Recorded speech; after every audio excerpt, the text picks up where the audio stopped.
واعبدوا الله ولا تشركوا به شيئا.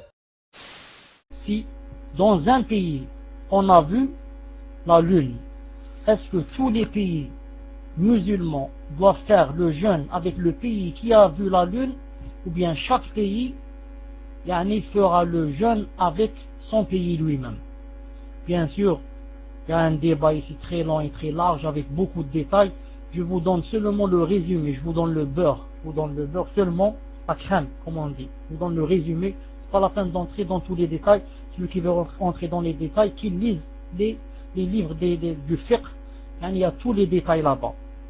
Je vous dirai que il y a deux grands madhab, deux grandes écoles. Une école qui dit, si un pays musulman voit la lune, tous les pays du monde doivent faire le carême avec ce pays. Et le deuxième avis qui dit, non, chaque pays doit faire le carême à lui-même seulement. Les autres pays, non. Avant cela, on doit dire quelque chose. Premièrement, s'il y a ce qu'on appelle le khalifa, il y a le khalifa, comme au temps de Omar ibn Khattab, par exemple, radiallahu ta'ala anhu, au temps de Abu Bakr, etc.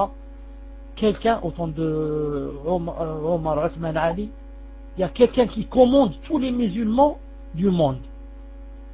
Quelqu'un qui commande, le seul, par exemple, qui se trouve à Médine, il commande en Algérie, il commande au Pakistan, il commande tous les pays musulmans du monde. Ça s'appelle le khalifa. Celui-là, s'il dit, on a vu la lune, ou là dans un autre pays musulman, on l'a vu, ensuite lui il dit, demain c'est le carême, on doit commencer, tout le monde doit commencer avec lui.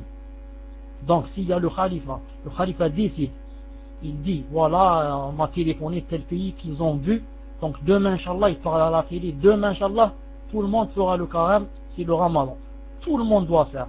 Quiconque dira, non, moi, il est loin de moi, je fais dans mon pays, celui-là, il a fait un grand péché. Pourquoi? Parce qu'il doit suivre le khalifa quand il prend une décision pareille. Maintenant, s'il n'y a pas le khalifa, et qu'il y a par exemple deux pays ou les trois pays qui se suivent, ils sont collés à eux, de façon à ce que ils ont presque les mêmes horaires, même dans la prière. Quand il y a le Dohr ici, il y a le Dohr là-bas. Quand il y a l'Asr ici, il y a l'Asr là-bas. Ceux-là, si quelqu'un voit les autres, ils font le carême avec eux. Pourquoi? Parce que les trois pays où les quatre collés, ils ont la même, le matala', ils ont les levées et les couchers du soleil et de la lune sont les mêmes dans les trois ou quatre pays qui sont collés. Ceux-là aussi. Si quelqu'un voit, les autres ils font avec lui. Et maintenant on va parler d'un pays qui est détaché. Un pays qui est détaché des autres. Ils ne sont pas collés et ils n'ont pas les mêmes horaires. Cheikh Ibn Uthaymin rahmatullah et Cheikh Al-Albani, ils ont dit bien sûr, si de préférence, si on pouvait, on faisait tous le carême, tous le même jour, si on pouvait. Cheikh Al-Albani a dit maintenant c'est facile. Il a dit il y a le téléphone, il y a l'internet, il y a tout. On peut dire très vite à tous les pays du monde que c'est demain Ramadan. Il a dit il suffit qu'ils s'unissent, les gouverneurs, il suffit qu'ils s'unissent pour prendre une décision à l'unanimité. Il a dit, mais puisqu'ils ne veulent pas s'unir, donc chacun fera pour son pays. Et Cheikh Ibn Uthaymin a dit, ça c'est le plus juste, que chacun fasse avec son pays seulement. Pourquoi? Parce qu'il n'y a pas le khilafa, il n'y a pas le khalifa, chacun fait avec son pays. Celui qui est en Algérie, c'est pas la peine qu'il voit le Maroc ou la France ou là ailleurs. Il attend à ce que Shu'un Diniya en Algérie dise c'est demain Ramadan. Maintenant si c'est demain ou l'après-demain, ou là ils ont monté, ou là ils n'ont pas vu, ou là ils ont vu un ballon, ils ont dit c'est la lune, tout ça tu n'as rien à voir toi. Toi tu fais seulement quand ils disent. Si c'est le Ramadan, alhamdulillah, si c'est pas lui, pour toi, chez Allah, tu as fait le Ramadan. Ce sont eux qui vont aller en enfer. Toi, quand le gouvernement musulman dit demain c'est Ramadan, toi tu commences le demain. Si c'était vraiment demain, alhamdoulilah, si c'est pas demain, il a menti, ou là pour une raison, ou là je sais pas quoi, à cause de la politique, il a dit demain, tu t'en fous. Toi il a dit demain, moi je fais demain. Car il y a un hadith qui dit dans ce sens. الصوم يوم يصوم الناس والفطر يوم يفطر الناس والأضحى يوم يضحي الناس. C'est comme ça qu'a dit le prophète sallallahu alayhi wa sallam. Et le Cheikh Ibn Uthaymin a dit, c'est le plus arjah, c'est l'arjah que chacun fasse avec son pays.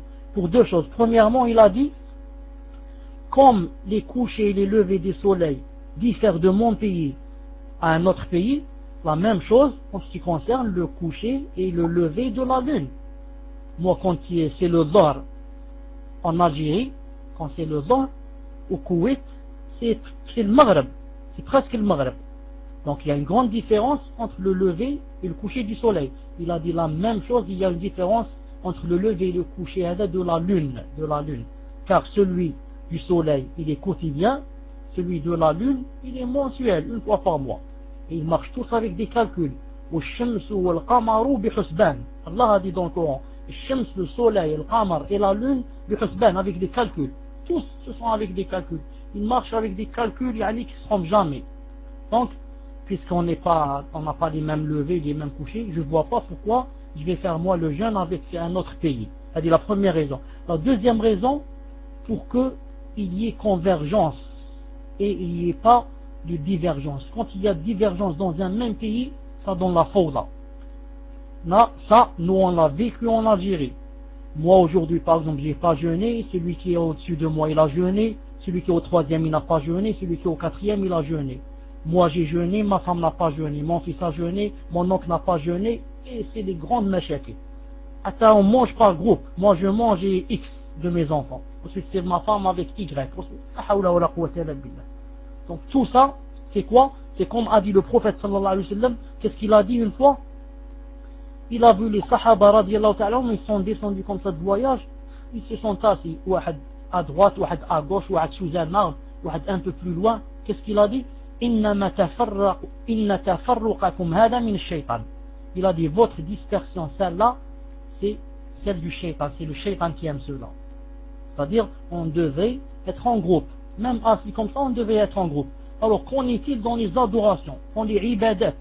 Subhanallah al-Azim, celui-là il fait le jeûne, moi je fais pas, on est dans un même pays, moi je comprends pas, donc est-ce que moi j'ai une religion, lui il a une autre, est-ce que moi j'ai un Dieu, lui il a un autre, moi j'ai un prophète, lui il a un autre, donc on n'a pas la même religion, là c'est quoi? Donc chacun fait dans son pays. Ne cherche pas les autres pays, ne cherche pas Kadi Saoudia ou la Kadi l'Émirat ou là, toi regarde le pays où tu es, quand ils diront c'est le Ramadan, tu commences. S'ils ont dit juste, alhamdoulilah, s'ils ont dit faux, alhamdoulilah pour toi, et malheur à eux qui ont menti. Malheur à eux qui ont menti, c'est eux qui vont avoir de grands problèmes demain lorsqu'ils vont rencontrer Allah subhanahu wa ta'ala. Et hada, pour tellement Allah Azza wa Jalla aime l'union, surtout dans les adorations, surtout dans les grandes adorations, comme les 5 piliers. Le Ramadan, c'est un pilier. Donc Allah Azza wa Jalla aime l'union, surtout dans les piliers. Ouais, il aime l'union en général des croyants. Et dans les piliers, il l'aime beaucoup plus. C'est pour ça que Abdullah ibn Mas'ud, radiyallahu ta'ala anhu, vous connaissez le compagnon Jalil, radiyallahu ta'ala anhu, qui ne connaît pas Abdullah ibn Mas'ud et la science que Allah Azza wa Jalla lui a donnée. Il a vu une fois, Uthman ibn Affan, il l'a vu, quand il est parti à Minan, il l'a vu faire la prière 4 au lieu de 2.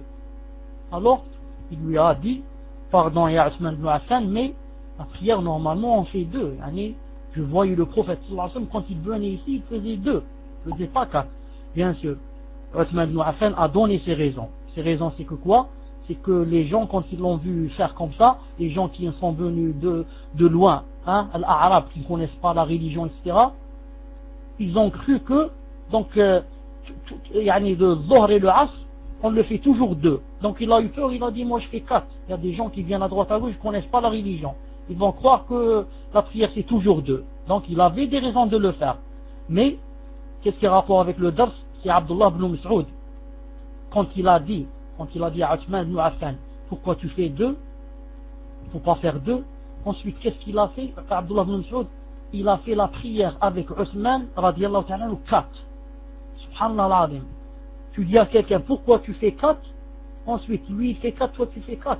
Alors on a dit à Abdullah ibn Mas'ud, on lui a dit, subhanallah, tu as dit, pourquoi tu fais 4 et toi tu as fait 4? Il a dit, al-khilaf ou sharr. Voilà ce qui a rapport avec le dars.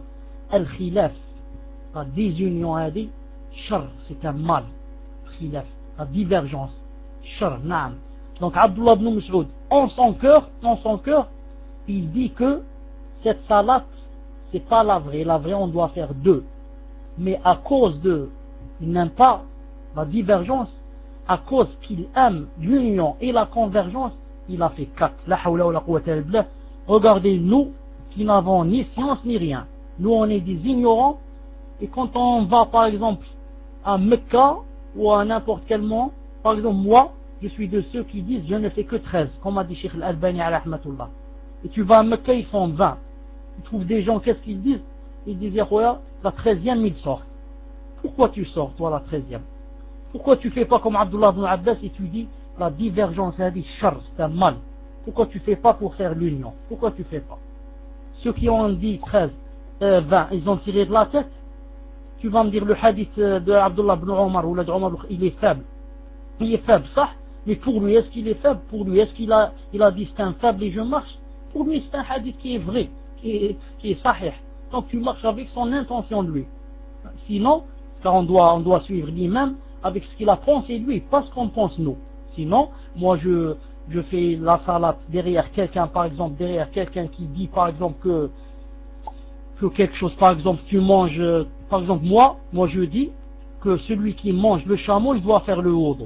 Il doit faire le wudu. Les ablutions, on l'a fait ça.